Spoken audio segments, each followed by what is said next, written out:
Hi, Rick Rice. Been wanting to do a new adjustment layer video because this has changed quite a bit. It changed quite a bit in version 5. I'm here in CS6 at the moment, and I'm seeing that in 6 it's changed some more. So let's go over some of this business, and hopefully this will help clarify. An adjustment layer is important. Many of the newer features, 5 and 6 in Photoshop, have taken on a concept of non-destructive technology. In plain English, what that means, non-destructive, is that you can add filters and you can make changes in the color of imagery, but it doesn't permanently change the images. In this case, the dune, the background dune image, and the duck image. And the idea is that we can add changes and then not only go back and re-edit those changes, or as you'll see, we can just turn them off and throw them away, and the original images are not permanently altered. For instance, if I went up to the image, the old image adjustments up here, and I'm going to just go to hue and saturation. Hue and saturation, if I make a change here, you see it's changing the duck, and if I say OK, that has permanently changed the duck image. If I go back to adjustments and hue and saturation, it's set to 0 again automatically, as if I had never made these changes. So not only will you see that with the newer technology we can reset things to 0, but as I said, we can completely discard these changes if we like. Think of it as being similar to adding a spotlight on a stage. We can change the color of the gel and the spotlight to affect the imagery to be more blue or red or some other kind of change, but we're not permanently changing the actual images and the things that are on the stage. It's the light shining on it. That, I think, is kind of a good analogy for what we're talking about. So unless you can do the history palette and undo it, you would be stuck with these changes. So here, let's go ahead and look at the adjustments panel. And here in 6, it's changed a little bit from 5. Here is the adjustments panel, and I think of this as like a cover page. And this little adjustments panel, all of these little icons represent a different adjustment. And what you will see, I'm going to again go to hue and saturation here in the second column, and I'm going to click it, and it will take us specifically to this adjustment panel. And notice we're going to automatically get a new layer in our layers palette as well. So I'm going to say OK, hue and saturation, look, it automatically was created. And in 5, it went directly from this, what I'll call cover sheet panel, to the adjustment panel. And in 6 here, what they're doing is they have these separate now, and they call this properties. And as soon as I clicked on this, it brought up the properties, or specifically the hue and saturation panel. And in a lot of ways, if you understand layer masks, that's really what's going on here. You see the second little panel or the second little image, just like a layer mask. So I'm just going to go ahead and make a change here. And now notice immediately that not only does it affect the duck, but it also affects the background image, the dune image. And adjustment layers affect everything below it. Everything below it. In this case, both of these images. If there were 5 images, it would affect all 5 images. In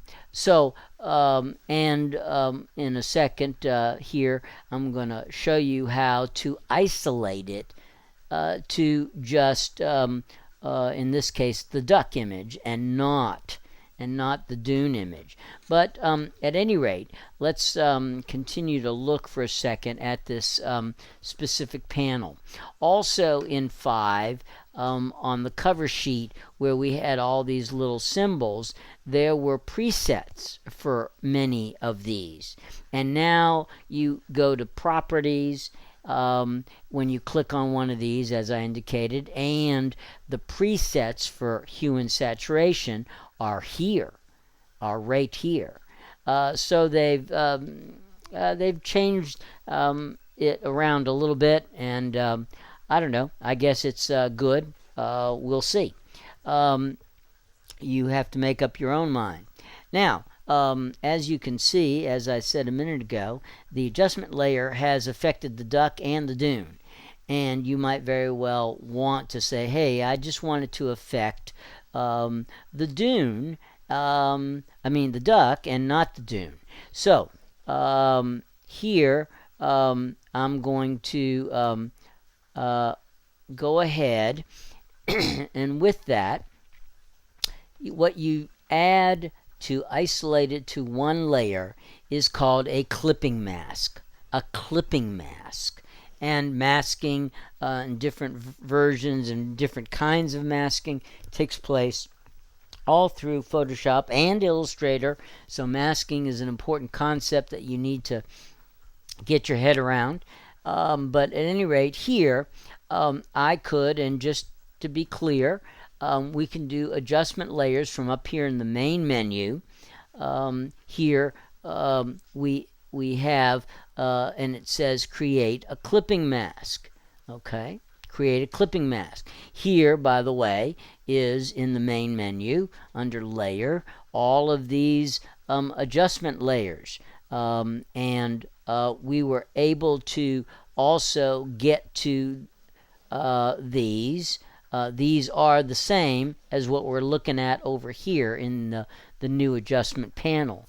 And I had already set things up, but you can also, this is the way normally I access the adjustments panel, is right here, this sort of half moon thing down at the bottom of the layers palette. Right here, that will bring up the adjustments panel, which is this little panel up here.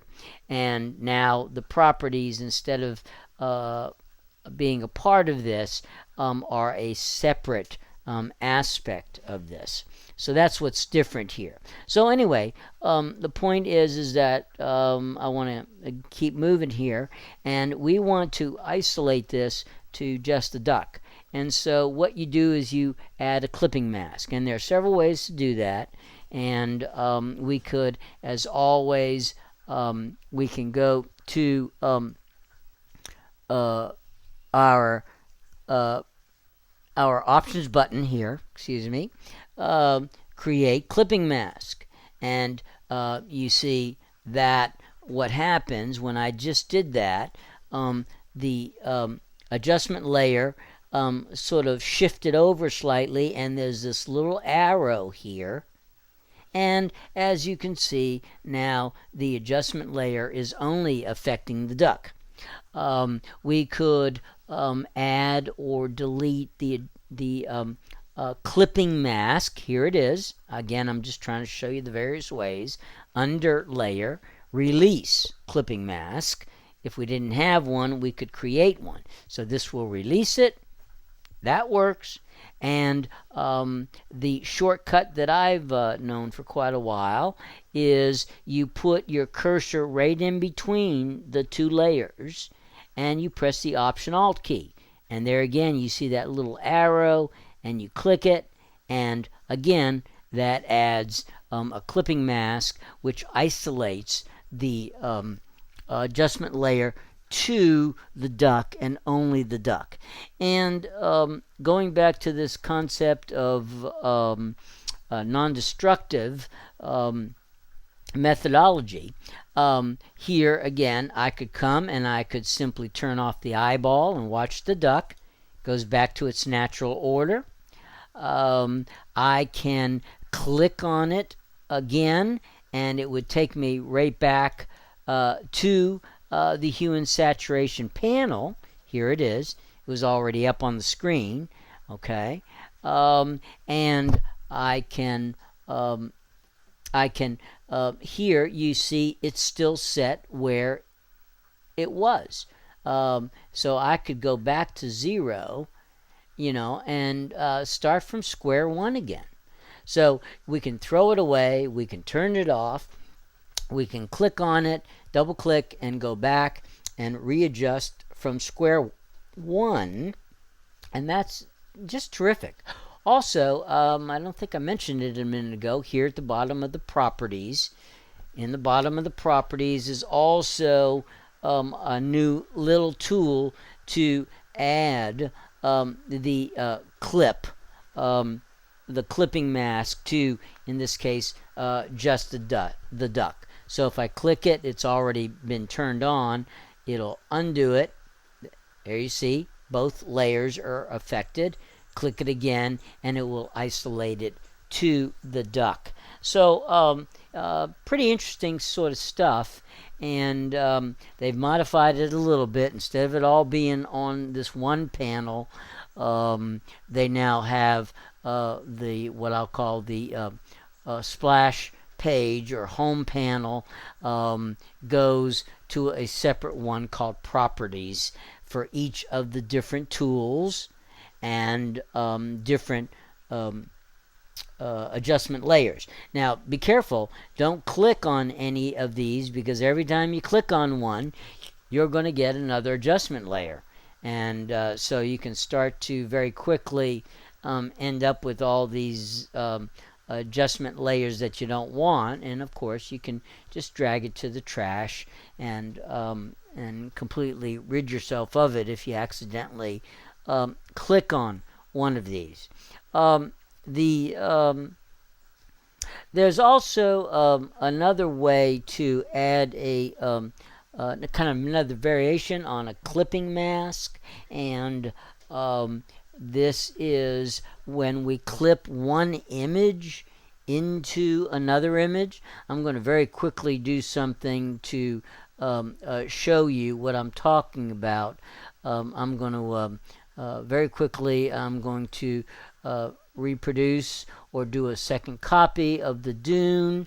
I'm going to real quickly change that dune image into almost like another image, and here it is. I'll also go up here. Well, whenever you make a transformation, you need to hit your return key or double click inside of it. And then I'm going to again go to hue and saturation, keeping it simple, and permanently I'm using the old-fashioned way here to change this dune image. Okay, and I'll say okay. And the reason I wanted to do this was I wanted to show you how a clipping mask, which clips one image inside of another, can be used in a different manner than just clipping or doing the adjustment layer business, isolating it to one layer. This is simply clipping or hiding one layer into another. Watch what I'm going to do. Here again, I'm going to just use my Option Alt trick right here in between the layers. Again, I showed you a minute ago several ways to do this. Now watch what's going to happen. Look what just happened. The duck appears to be inside the edges of this little dune image. Okay, and I can, because it is being clipped by the edges, the duck is being clipped by the edges of this other image, and yet I can still go to the duck and I can move the duck around. It's almost like a little window, you see. And this is just another way to use a clipping mask. You could say, oh, well, I could just erase the duck, the parts of the duck I don't want. Yes, you're absolutely right. But here, I still have the flexibility of moving the duck around inside the frame of this other image. So we can clip one image into another.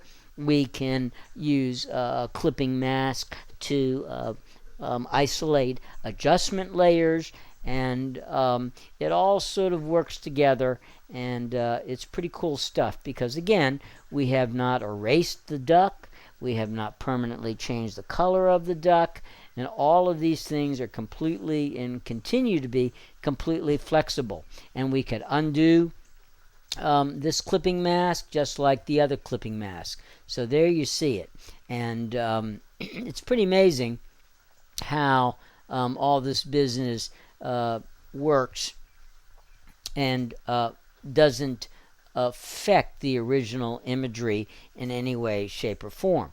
It's totally flexible, totally and completely adjustable, and that's what we mean by the non-destructive technology. Okay, thanks a lot for tuning in. Another one in the Rick Rice 1 channel, and I'm on a roll here, so look for some more coming up real soon. Thanks very much.